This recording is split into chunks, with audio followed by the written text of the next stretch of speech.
Olá, sejam bem-vindos ao Outras Mamas. Eu sou a Bárbara Miranda. E eu sou a Thaís Goldcorn. E vocês estão ouvindo o primeiro podcast feminista vegano do país.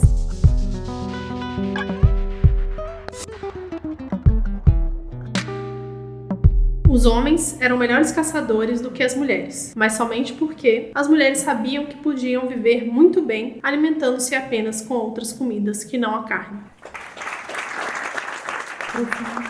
Muito. Aliás, essa frase maravilhosa é da Alice Walker. E tem a outra frase que eu amo de paixão, que eu tatuaria ela, que é: os animais no mundo existem para os seus próprios propósitos. Não foram feitos para os seres humanos, do mesmo modo que os negros não foram feitos para os brancos, nem as mulheres para os homens. Que acho que isso resume bem tudo que a gente tá falando aqui e ainda vai falar, né? Muito legal. Bom, a gente vai começar agora entrando mesmo no livro. Esse é o segundo episódio. No primeiro a gente introduziu aí sobre o que a gente ia falar, se apresentou um pouquinho. E agora vamos falar mesmo do livro, né, Babi?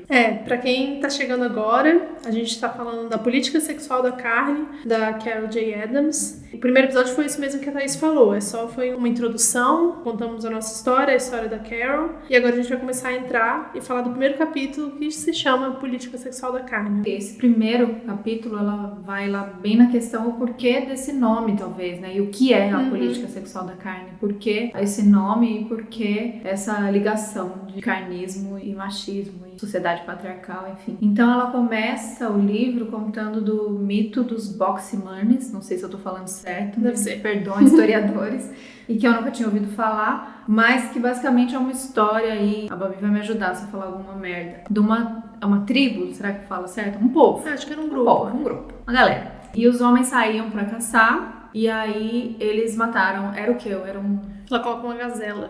E aí eles não tinham fogo. O primeiro saiu atrás de ver como eles iam resolver no acampamento das mulheres. Chegou lá no acampamento das mulheres, era o quê? Tudo lindo, maravilhoso, cheiroso, tinha fogo, tinha tudo, tinha comidinhas, tinha grãos, hortaliças, e era tudo legal. E ele acabou, obviamente, ficando e não voltando pro grupo. E aí a galera começou a ficar preocupada, cadê ele? Foi o segundo procurar. O segundo chegou no grupo das mulheres, achou tudo muito legal, muito incrível, muito gostoso, ficou também. E assim sucessivamente. Eu acho que era tipo uns 5 caras. Quando sobraram 2, eles estavam muito preocupados, eles estavam achando que, lógico, eles tinham sido comidos, estavam rolando, estavam com muito medo. E aí o último foi, não é isso? O penúltimo foi. E o último saiu correndo. Morrendo de medo das loucas, das mulheres bruxas loucas, queimaram todo mundo.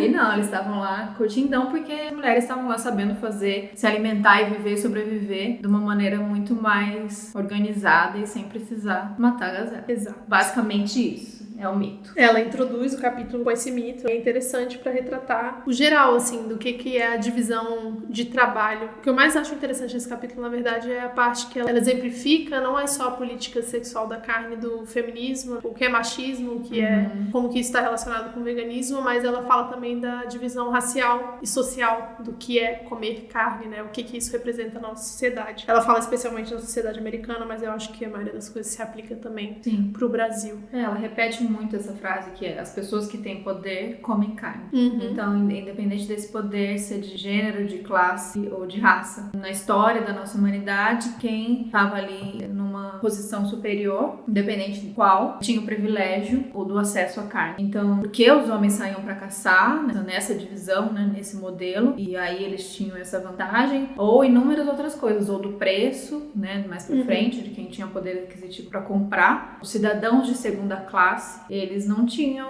mereciam. Então a carne era um produto de primeira classe para cidadãos de primeira classe. E é engraçado porque a gente se confronta muito com essa questão do veganismo ser elitista, né? Do feminismo que mais aparece na mídia também ser elitista. E é uma coisa que sempre vão perguntar pra gente, né? E falar, mas é muito elitista, ninguém pode comer do jeito que vocês comem. Só que na verdade o consumo de carne é uma coisa por toda a população, e se é que toda a população tem acesso à carne, é uma coisa muito recente, ainda tem a divisão do que tipo de carne vai pra que tipo de pessoa, né? E ela retrata muito bem isso, e aí eu vou até, a gente não tinha conversado sobre isso antes, mas tem o blog da Thalita, da Thalita Flor, que ela é de Niterói, herói, que chama Sim, Sou Vegana e Feminista Preta, e ela fala sobre isso, porque ela tem uma origem periférica, na verdade, e ela fala como que ela descobriu o veganismo e como que ela vê essa questão do elitismo. Carol vai descrevendo mais pra frente, aí vamos falar sobre isso, de como que essa divisão social da carne se deu também.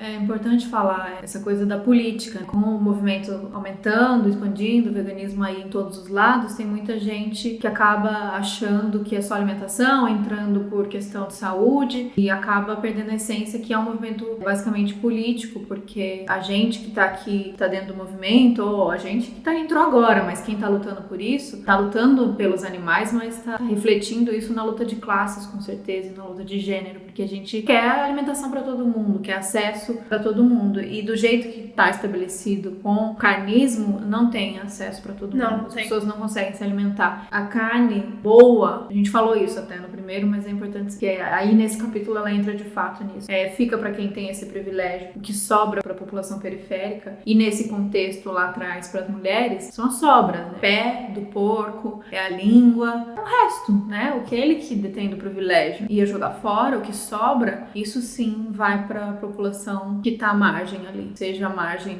por questão de cor, ou de classe, ou de gênero.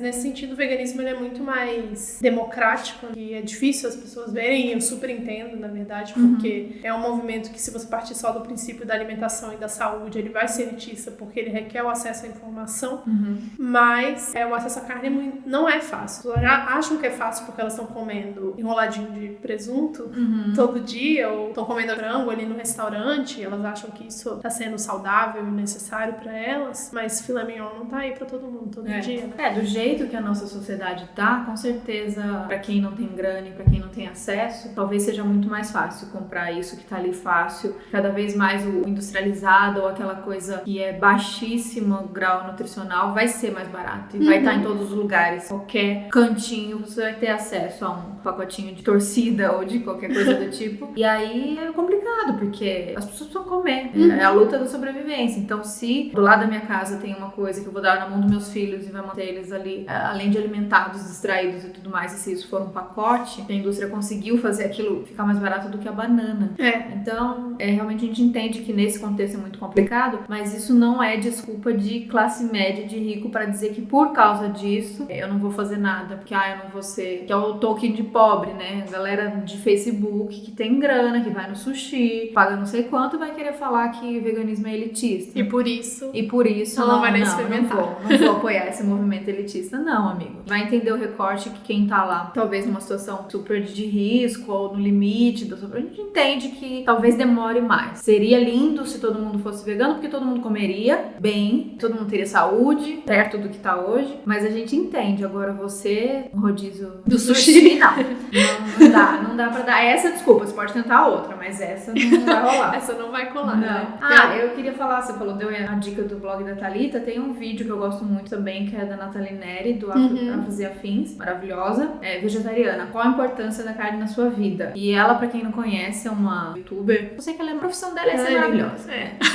E aí, cadê? Ela fala sobre isso, sobre a questão da história dela com a carne, né? Ela de família também preta, periférica, como pra família dela chegar a poder comprar carne foi uma questão de ascensão, assim, uma questão de orgulho quando conseguiram comprar carne, porque antes não conseguiam. Então, pra ela, hoje em dia, negar isso foi um processo, mas que ela entende que isso também é uma reivindicação de ter acesso à saúde, assim, porque se antes ela achava que ter acesso à carne era o privilégio, agora ela acha que negar a carne é o privilégio, e ela, como mulher preta, ela vai lutar por isso, ter acesso a melhor alimentação. Quem fala disso também é um documentário, Invisible Vegan, que é muito legal, mas que acho que tá no processo de financiamento coletivo. Eu só vi o trailer, acho que já tem uma puta base do que eles estão falando, que é sobre a população negra dos Estados Unidos e periférica, sobre essa questão de não ter acesso aos melhores alimentos, que comer saudável é o que virou o privilégio agora, e o que é negado a eles. Tem um documentário que não fala nada sobre isso, de veganismo, mas que é muito interessante de perceber esse recorte, que chama Muito Além do Peso, ele tá disponível na internet. Já assistiu, Thaís? Já. Cara, pra mim foi um dos documentários mais tristes que eu já vi na minha vida, que fala sobre a obesidade infantil no Brasil,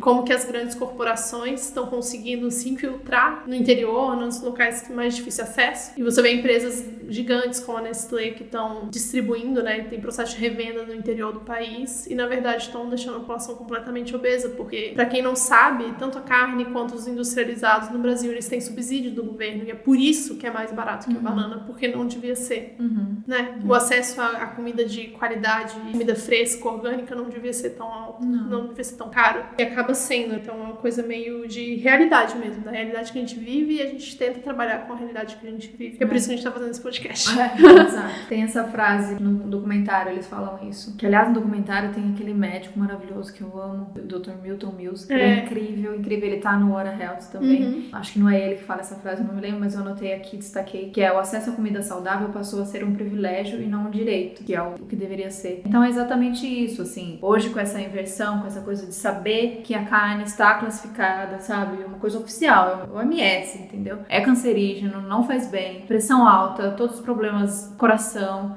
ligados à carne, ligados a embutidos. Hoje, o privilégio é você negar isso. E aqui falando só de saúde, fazendo esse recorte só de saúde, que não é o nosso foco, mas eu acho importante entender por que é negado, né, a essa população. É uma questão de saúde pública. E sabendo disso, o privilégio hoje é você negar isso e conseguir fazer uma alimentação à base de vegetais para ir atrás da sua saúde. E para isso, você não precisa necessariamente ser uma pessoa rica, né? A gente sabe disso. A informação, talvez, saber montar um prato, é isso, é quebrar com o que tudo que a gente aprendeu, aquela tabelinha nutricional da proteína, do carboidrato, do saladinho, não sei o que, aquele prato que a gente aprendeu a montar desde criança, você vai quebrar com isso e estudar de novo e aprender de novo, aprender o valor nutricional de cada alimento, entender sobre as vitaminas, e aí sim, você tendo acesso a isso, você com certeza a sua alimentação vai ser mais barata e você vai ser mais saudável, mas para isso a gente precisa de educação nutricional. Que é uma coisa que a gente não tem ainda, né, nas escolas, principalmente, que deveria ser um local onde a gente aprende a se cuidar. Tem uma frase muito interessante no livro que é exatamente isso, que ele fala da desigualdade social, né? A pobreza também determina quem corta e, na verdade, quem come a carne, né? E ela explica historicamente como que isso foi sendo dividido. E aí, voltando pro recorte das mulheres, de que as mulheres, elas servem, elas não comem, elas nem sempre têm o direito à carne. Quantas vezes eu já escutei mulheres falando, e ela cita isso no livro também, de a carne é pro homem, se fosse por ela nem comeria. Eu até viveria sem, mas meu marido não deixaria, e eu tenho que fazer pra ele. Eu tenho que cozinhar pra todo mundo na casa mesmo, aí eu acabo comendo. Eu nem queria comer, assim, eu nem faço questão. Eu já escutei isso muito de várias mulheres próximas de mim, às vezes não tão próximas, mas que descobriram que eu era vegana e quiseram me relatar isso, e eu falo, gente, e aí? Como é que fica essa questão? E a sua vontade? Tem essa frase que ela fala também: as mulheres em situação de fome, elas se privam do alimento pra oferecer aos homens. Pra eles a carne, pra elas o que sobrar. Então, essa é uma realidade triste, mas que hoje ainda tem em muitas situações, com certeza, a mulher como que aí a gente entra num papo de feminismo, que é a síndrome da boazinha, da salvadora, da que se doa pela família. Então, isso tem muito, essa cultura. A comida vem, e aí primeiro eu alimento o homem e as crianças, e o que sobrar. E nessa do que sobrar, o que sobrou foram as hortaliças, os grãos e tudo mais. E por isso ficou ligado. Ela explica que daí que surgiu essa ligação de associar mulheres a frutas, legumes e hortaliças e tudo mais, e o homem a carne. E a mulher, sendo uma cidadã de segunda classe, obviamente o que ela come, que são os legumes, são alimentos de segunda classe. E por isso que hoje também a gente ainda carrega essa cultura de desprezar esses alimentos, achar que não são, assim como a mulher não é autossuficiente, esses alimentos também não. Então um prato que a gente fala só com legumes, nossa, mas é só, e a mistura, né, e a carne, e a proteína, a gente sempre vai achar que tá faltando alguma coisa. Então ela faz essa ligação também com a mulher sozinha, ela é incompleta, assim como o legume sozinho, ele é incompleto. Maravilhoso. E o contrário também faz parte. O homem, inerentemente, comedor de carne. Sim. O homem que não come carne, ele tá se comportando como uma mulher. E logo então, como inferior. E que eu acho muito engraçado, que isso ela nem fala no livro, mas já conversei com várias pessoas a respeito aqui. A gente sempre tem a ideia, a entender, a aprender, que a carne é que vai te deixar forte, é que vai te dar os músculos. Então o homem tem que se alimentar de um animal muito musculoso, tipo um boi, pra poder ficar forte. Na verdade, o animal é sempre um herbívoro, né? Tipo, a maioria das vezes. Como ele é forte, assim. Muito louco isso, essa ligação dessa força que a gente acha, a gente não mais, graças a Deus, mas que é divulgado e que é passado de que a força vem da carne. Então, como o homem precisava sempre ser o homem, o forte, o viril, o que vai passar, o que vai pra fora, ele precisa da carne, porque como ele vai, né? Ele sem força. Como ele vai sem força? Mas o papai come espinafre. E até hoje, então às vezes eu percebo, tô repetindo isso, assim, eu trabalho na televisão, no cinema, então sempre tem os meninos que trabalham mais com a força física, vamos dizer assim. Carregam muito peso, trabalho bem pesado, assim, esse trabalho de carregar equipamento e tal. E a gente sempre brinca disso. A mulher que fica aqui mais tranquila, trabalhando mais mental, a gente até pode comer uma saladinha. Mas o homem não, aquele homem que carrega, ele precisa comer carne. E hoje a gente sabe que isso é bobagem, assim, mas como quebrar isso, né, que é tão forte? Primeiro que eles não querem, né, abrir mão, assim, nesse primeiro momento. Mas segundo que realmente eles acreditam que a força deles vem da carne. E aí quando a pessoa resolve substituir de maneira errada, a pessoa que só come realmente só salada, ela não vai ter força, ela vai desmaiar, ela vai ter fraqueza. Aquelas típicas pessoas que falaram que tentaram ser vegetarianas ou veganas, mas aí não deu porque ficaram fracas, desmaiaram. Eu entendo, eu não tô nem dizendo que não tentou direito ou nem queria tanto. Eu entendo que se feito de maneira errada e não estudada, realmente você pode ficar fraco, mas você pode ter certeza que não foi porque você tirou a carne, foi porque você não soube colocar naquele prato. E tudo bem não saber, porque você não tem essas informações. Tudo bem, mas assim, hoje em dia tem internet, vamos pesquisar, sabe? A gente tem um pastor aí, nós, por orientar a gente, né, que é o Dr. Eric, que te amo. Tudo que você precisa, Dr. Eric Slight, uma coisa assim. Ele é maravilhoso e aí tudo que você precisa saber de nutrição, você vai lá no blog dele, tem os vídeos, tem tudo, tem livro, Alimentação Sem Carne, que chama um deles. E ali você vai aprendendo tudo, ou outras pessoas também, outros nutrólogo, nutricionista. Se você tiver condições, vá no nutricionista. Se você não tem, agora, vai estudando, vai vendo vídeos. Depois, qualquer dia a gente fala da B12 bonitinho, que é uma coisa, né, importante, que é sempre a parte, assim. Mas, no geral, pra montar um prato completo, hoje você encontra todas as informações na internet, assim. Sim. Então, é possível. Tem uma coisa da carne que eu acho importante falar. A pessoa acha que a carne te mantém forte alimentada, mas a carne, mano, é a carne, é tecido, é músculo de um bicho. Então, aquilo vai ficar dentro de você. Os legumes, os grãos, eles vão embora mais rápido. Por isso que a gente vai no banheiro 300 mil vezes.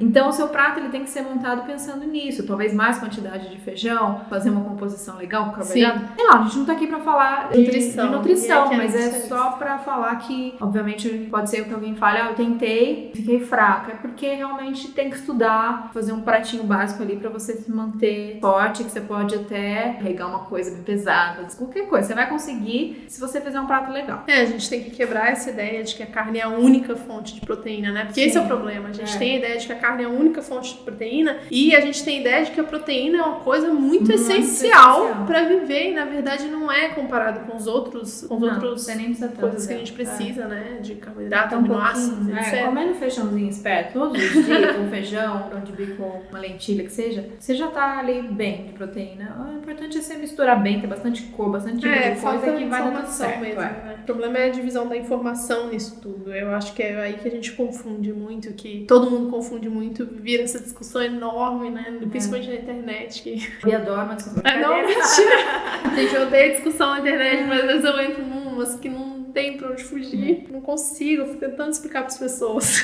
Mas não dá. Assim, eu já nem tanto.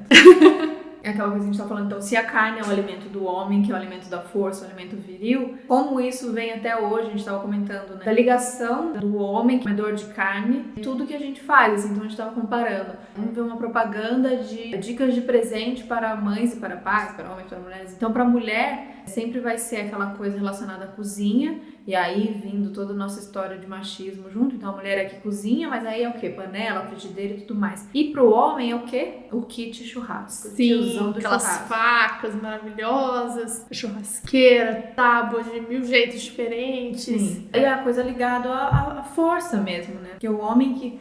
esse é um trabalho do homem, né? Então, a mulher, ela vai fazer o arroz, ela vai fazer as outras coisas, vinagrete, mas o churrasco, a churrasqueira... Porque a mulher é delicada demais pra delicada demais pra cortar carne, porque ele tá quase matando o bicho ali, né? Quando ele faz aquele corte com sangue e tudo mais. Então tem essa ligação. Eu falei isso no outro, falar de novo. Às vezes tem umas coisas que a gente reproduz sem saber de onde veio, né? Então essa coisa, não, é assim, o homem, ele é comedor de carne, ele é de churrasco, ele é viril, ele é forte, e a mulher, da onde veio? Então uma das explicações que a gente pode ver é isso, né? A Carol fala muito bem dessa coisa histórica, de onde veio essa ligação de carne com força e logo o homem, de frutas e legumes ligados à mulher e à inferioridade. E a virilidade, eu acho uma coisa interessante, que ela começa a comparar as sociedades mais machistas, sociedades que têm como base o consumo de carne, com as sociedades que têm como base o consumo de leguminosas e vegetais, né? Muito legal isso. E ela feminista,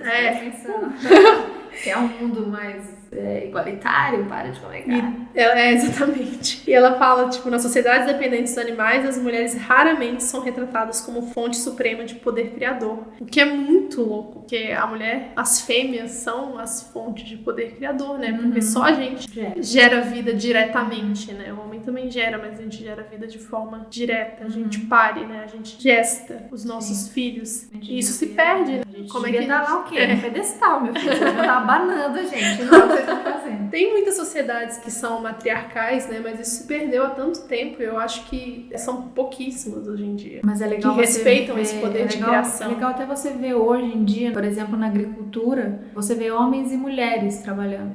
A mulher ali tem um papel meio de igual para igual na coisa da colheita e tudo mais. Já se você vai, não vou, mas já num abatedouro, sei lá. É um ambiente masculino, se você pensar numa coisa de gado. Então, existe uma ligação e um porquê disso também, né? Se a gente vivesse de plantar o que a gente come, olha que lindo seria. Todo mundo trabalhando igual. Tô viajando, tá? Não tô dizendo que seria. A gente não sabe. Até acho que ela chega a falar isso. Não é uma frase dela, mas tá no livro. A gente não sabe. A gente não tem como dizer. Se ninguém comesse carne, se a gente vivesse num mundo que não come carne, não existiria machismo. A gente não tem como prever e como dizer isso. Mas a gente tem alguns indícios de que as coisas estão ligadas e que o carnismo e o machismo se alimentam um do outro, assim. Até porque tem muitas sociedades, tem muitas culturas que são mais agrícolas que são machistas também, né? Mas acho que não existe um ambiente não machista. Mas eu acho que a divisão do trabalho é uma coisa muito importante, assim, você reconhecer o outro como pessoa igual e tão capaz quanto você, né? A gente é dividido de forma que existe profissão de mulher, existe profissão de homem. Sim. Não que os homens sejam iguais às mulheres. A gente nunca vai ser igual, a nossa fisionomia realmente é diferente. E que bom, né? Que bom, exatamente, tem que ter essa diferença. Existem, são biológicas, mas as sociais são muito maiores e mais gritantes. Exatamente. Que as biológicas, a gente nem é tão diferente assim. E esse capítulo traz muito isso, né? Traz essa construção histórica de por que se dividiu tão certo, assim, quem tem direito à carne. E te faz pensar de como é que a gente reproduz isso, como você falou. Tava vendo com a Thaís uma série de propagandas exatamente de uma marca de panelas. Tramontina, pode falar? Pode falar? Desculpa, Tramontina. Tem uma linha de propaganda da Tramontina só de churrasco e você vê que só homens estão na propaganda. Ela é feita para homens, é a Bíblia do churrasco para homens, né? E se tiver mulher, ela vai ser o alimento também. Exatamente. Vai ser a gostosa que o cara ali que ele vai conquistar, né? Ele merece, ele de vai falar no prêmio. próximo capítulo mais sobre isso. Calma, segura. Mas o prêmio ali vai ser a carne, a faca e a fêmea. Então o homem é muito viril e é muito engraçado também. A gente tem no nosso imaginário de sociedade que a mulher é a que cuida da cozinha. Mas os maiores chefes de cozinha do mundo são homens, né? Os mais famosos. Sim. E aí você fica, não faz o menor sentido. Mas isso é uma coisa forte, né, do machismo. Tipo, tem várias coisas. Em muitas profissões, você pode ser alguém mega reconhecido, são masculinas. Mas mesmo as que são femininas, como o caso de cozinhar, quem é reconhecido, quem é top, é um homem. Isso vale pra cozinha, isso vale pra estilista também, por exemplo. Nossa, que a costura é uma coisa muito tradicionalmente feminina, mas aí quem tá lá bombando nas passarelas com as roupas do que são homens. Isso tem uma ligação forte com como a gente vê a coisa do homem ter mais credibilidade pra tudo, assim. Mulher é sempre mais difícil chegar em algum lugar. Bom, isso é pano pra manga pra... Nossa, infinito. Dá pra fazer outro podcast só sobre isso. Mas tem essa questão de, tipo, as coisas muito complicadas de fazer na cozinha, coisas de chefe, é o homem que faz. E as coisas do dia a dia, cotidianas. Pra alimentar, pra sobreviver, pra manter os meninos vivos. Então você vai ver uma propaganda de marcas de comida, sempre são mulheres que estão servindo ou preparando a comida. Normalmente uma senhora mais idosa, preparando comida pra família toda. Mas se for uma coisa mais gourmet, aí é um cara, porque é mais especial. Verdade. No caso, churrasco. Porque é o principal, né? Afinal. Porque é o principal. Falando em principal, achei legal, tem uma hora que ela fala de linguagem. E aí ela fala da palavra meat, que é a carne. Achei isso legal pra usar, vou até imprimir e tal, pra mostrar pra pessoas. Quando alguém vem falar que os veganos não podem chamar as comidas que a gente inventa, que a gente faz, com os nomes originais carnistas. Então, por exemplo, carne de jaca, linguiça de não sei o que, coxinha de não sei o que, a gente não pode, tá? Porque isso a gente tá se apropriando dos nomes dos carnistas, não podemos. E aí é legal ela falar que meat, carne também, a gente usa aqui também. O significado é essência ou parte principal de algo. Então, existe sim carne de jaca, carne de caju, carne é a parte principal de uma coisa. Então, numa fruta, tem a casca, tem a semente ou o caroço e tudo que tem em volta é a carne. Então, dá licença. Que tá no dicionário, tá, gente? Eu já pesquisei, eu entrei numa discussão tão grande por conta disso que eu fui no dicionário, procurei, tá lá, é isso mesmo. Podemos, carne, a carne é nossa, mas essa carne sem morte. Ela fala do vegetal também, né? A palavra vegetal, que eu acho interessante, que a origem da palavra não significa o que a gente vê hoje, né? Isso, hoje a gente associa vegetar com uma coisa de nativo, de passivo, né? Uma pessoa que tá vegetando é aquela pessoa que não tem mais vida, que tá ali apático e tal. Isso vem muito do como a gente transformou a vegetal em uma coisa menor. Que vale menos. Vale menos do que a carne. E não, na origem é uma coisa de vida mesmo, de nascimento. E até isso a gente conseguiu mudar o significado. Até quando eu coloquei aqui de notação de, por exemplo, quando vai xingar alguém, né, que a gente fala do Alckmin picolé de chuchu. Não é isso que a gente chama? Eu não sei. Ou chuchu, que seja, qualquer coisa do tipo. Coitado do chuchu. Eu sei que ele não tem muito gosto, mas assim, o Alckmin é sacanagem. Pô, chuchu bem feito. Exato. Que vocês não sabem fazer. Não é o seu tempero. Mas é isso, quando a gente vai, né, falar de alguém, até nessas coisas de linguagem, banana, uma coisa assim, a gente usa. Essa coisa da linguagem, ela representa em várias coisas, né? Como tanto em especismo quanto em machismo. A gente usa aquilo que a gente considera inferior pra xingar uma pessoa, diminuir uma pessoa, e às vezes a gente nem percebe que a origem daquilo, do porquê, né? E a gente fala, não, mas é só uma brincadeira, ou é só um xingamento, não quer dizer, assim, quando eu quero xingar alguém usando o nome de animais, a vaca e não sei o que, além de machista, é especista. Exatamente. Mas por quê, né? Por que xingar alguém de uma coisa, então, que você não considera um xingamento? Por que é um problema, assim? A gente não vai na resposta, pô, mas eu nem acho isso da vaca, ou tipo coisa da homofobia também, quando os caras ficam se chamando de viado como um xingamento, assim, né? De bicha e tal. Aí eu sempre questiono pro cara, que às vezes é um cara até que bacana, coitado, perdido na vida. Falando isso, não para pra pensar. Aí eu falo, cara, mas por que você tá xingando a pessoa de viado? O que tem de errado? Não, tenho até amigos que são, né? Não tem problema nenhum. Eu falei, então para pra pensar, como que a gente tá usando a palavra como uma coisa depreciativa. A gente reproduz Você nem muito. pensa isso, né? Todas essas palavras que a gente usa pra diminuir alguém, tanto usando animais, quanto qualquer outra coisa que seja pra diminuir alguém, para e pensa, assim. Eu ainda falo muito, eu até comentei com a Babi, pra mim é muito difícil. Algumas coisas de linguagem, muitas eu consegui em relação a mulheres, assim. Não se referir àquela coisa do falar, aquela biscate, aquela coisa que a gente falava, que vem muito da nossa infância, né? A gente aprendeu a xingar a mulher usando conotação sexual. Eu te contei do meu sonho? Não, acho que não. Eu sonhei outro dia, gente. Você xingou, ela é tão fofa que ela xinga só no sonho, ela não xinga. É verdade, eu não xingo as pessoas assim, mas eu sonhei que Vitor, meu namorado, tava de mão dada na minha frente, assim, com outra mina num show aleatório. E eu ficava muito chateada, eu começava a gritar com ele, e aí eu xingava ela. Xingar, né? Não, e eu xingava ela no sonho, eu lembro disso, sei lá, de piranha, qualquer coisa assim, que também é específica. É difícil xingar. E aí eu parava no sonho e falava, caramba, eu tô xingando essa menina, não posso xingar ela, nada feminista da minha parte. Tipo, no sonho, Ai, então, gente, que militante. Eu cheguei em outro nível, eu passei de nível. A minha cabeça já vem muitos xingamentos, sempre muito especistas e machistas. Mas é difícil. Então é um exercício. É um exercício. E aí eu sugiro todo mundo fazer, porque às vezes a gente acha que isso não tem importância, né? Não é? Eu não tô querendo dizer aquilo, mas isso se perpetua e as coisas continuam porque a gente continua falando. Então se a gente se policiar, se a gente cuidar, é complicado. Às vezes você vai soltar um, eu com raiva ainda, às vezes vem o vaca é o primeiro que vem. Sério? Não, vem. vaca eu não falo não. Vaca eu falo muito. E, pô, primeiro, vaca é incrível, vaca é maravilhosa, vaca é elogio, galinha, sabe? Então, na minha cabeça vem. Ou então coisas do tipo piranha, vadia, puta. Na minha cabeça, eu confesso, vem. Mas você tem que tentar parar e pensar e falar, não vou mais usar isso, porque eu não quero que as outras pessoas reproduzam isso, eu não quero que a geração que vem aí ouça isso, porque é assim que a gente foi seguindo. E vamos fazer a diferença, vamos parar. Depois a gente passa uma lista de xingamentos maravilhosos. Eu não sei, eu não tenho ideia. Tipo, embuste, biscroque é maravilhoso. Biscroque. Mas é muito legal. Você pode chamar de idiota. Não, mas aí também, sabia que idiota ai, pode? meu Deus. Olha, idiota pode. Não, gente, é difícil. Você começa a pesquisar e realmente é meio difícil, porque você começa a pesquisar a origem das palavras, né? Babaca é especista, idiota também. Babaca se refere à vagina. Idiota se refere a um animal também. Então você meio que vai indo assim. É complicado porque a gente tá muito enraizado, né? Mas tem até coisas. As palavras surgiram num mundo completamente machista, especista, racista. Tudo mais, racista. Então vamos criar novas palavras. Não, mas sei lá. Criem palavras pra xingar as pessoas. Ou não xinguem as pessoas. Ou não xingar, melhor não xingar, né? Vamos mas xingar. às vezes tudo vontade. Bom, mas não, tá isso. Tem que evoluir sempre nessa vida. Tá bom. Mas essas analogias, não é nem um xingamento, é você fazer uma analogia a um alimento, que é o quê? Vamos voltar no tema. Fazer uma analogia a uma coisa menor, inferior, usando um alimento, que no caso é o vegetal e tal. Isso já demonstra o quanto a gente classificou esses alimentos como sem importância ou de segunda classe. Eu lembrei de tipo batata. Batata também é pra coisas sem graça, né? Uma batata. Gente, sério? Se tiver frita, tá ótimo, né? Não é não.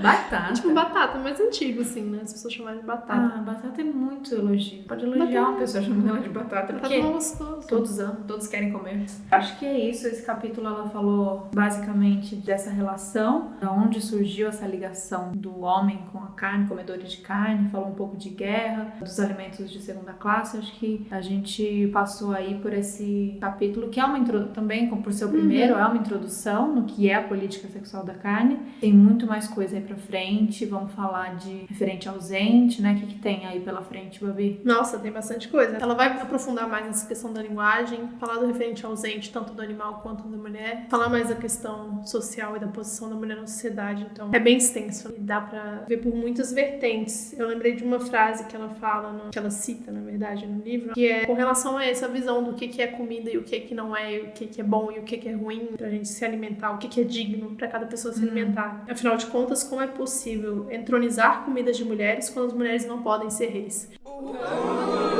Então, você já tem estabelecido que as mulheres não podem chegar no cargo de posição de poder social e financeiro. Então, como é que a comida que elas comem, que elas cozinham, né? O que representa as mulheres, como é que pode ser uma coisa boa? Pesado. E é meio pesado. Isso também... E esse pensamento não tá, a gente não tá muito longe, não tá muito avançado disso. Esse pensamento ainda existe, assim. Essa coisa de pensar como comida de mulherzinha. Esse minha já diz tanta coisa, né? Que é uma coisa de inferioridade mesmo. Eu acho importante a gente, isso fala muito no documentário, no The Invisible Vegan, na questão de raça também, a gente lutar e se apropriar da nossa alimentação e fazê-la valer, sabe assim? Então, tipo, e aí por isso entra a questão política, sabe, do alimento. Já que você tá dizendo que minha alimentação vale menos, aí eu vou mostrar pra você como minha alimentação dá certo, como eu sou saudável, como eu vivo bem, como é melhor pra todo mundo. Lutar pelo que a gente acredita como mulher e como vegana, que tipo assim, vocês vão engolir o que a gente tá fazendo. E a gente vai ascender com essa escolha, sabe? Então é uma questão de se apropriar mesmo. E isso eu dou como dica pra várias meninas que às vezes me escrevem do tipo, poxa, tomei essa decisão, mas meu pai criticou, meu marido criticou, meu irmão tá tirando sarro. Cara, aguenta, sabe? Tem as informações informações e rebata e luta por aquilo. Posiciona, e se posiciona. Né? Isso é maravilhoso. A gente vai sofrer. Todo mundo que decide por ser vegano vai sofrer. Homem vai sofrer um monte pela mesma questão. Pela mesma questão, exatamente. Mas a gente tem uma tendência, principalmente as meninas mais novas, ou às vezes que estão numa posição de ainda morar com os pais, ou por ser no interior. Tem várias questões, assim, que fazem a gente estar numa posição mais vulnerável. E aí você vai ouvir piadinha, você vai ouvir crítica, mas assim, cara, se mantenha forte porque você não tá passando por isso porque a sua família é X e pega no seu pé. E isso é a política sexual da carne, entendeu? E isso é a sociedade patriarcal. E pra quem ainda não é vegano, se pergunta por que você come o que você come, sabe? Por que dieta de mulher é comer salada e dieta de homem é fazer uma dieta paleo com muita carne, sabe? Tem essa divisão muito clara e que a gente não vê porque realmente a gente não é ensinado a pensar nisso, né? A gente come no automático.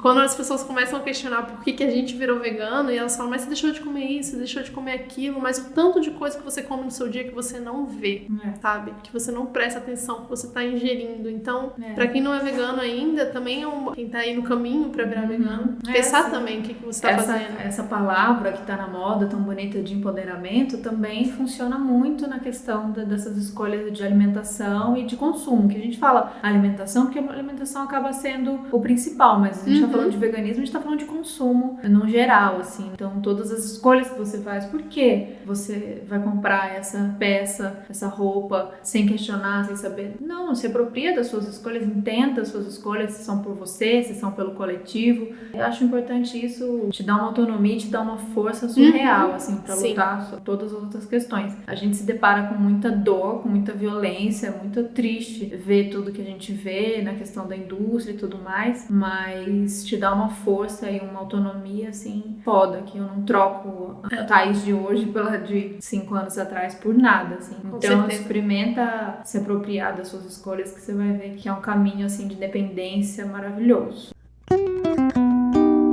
Próximo episódio que teremos, que falaremos. Próximo episódio a gente vai pro capítulo 2. Falar de referente ausente. Já é referente ausente. Carol ama esse termo e eu achei maravilhoso isso. Referente ausente. O que será referente ausente? Eu nunca tinha ouvido falar e foi a primeira vez que eu li isso e eu fiquei tipo, gente, mas né, isso serve pra tanta coisa. É muito interessante. Incrível. Então conta pra gente. Vocês estão gostando? O que vocês estão achando? Se a gente gagueja?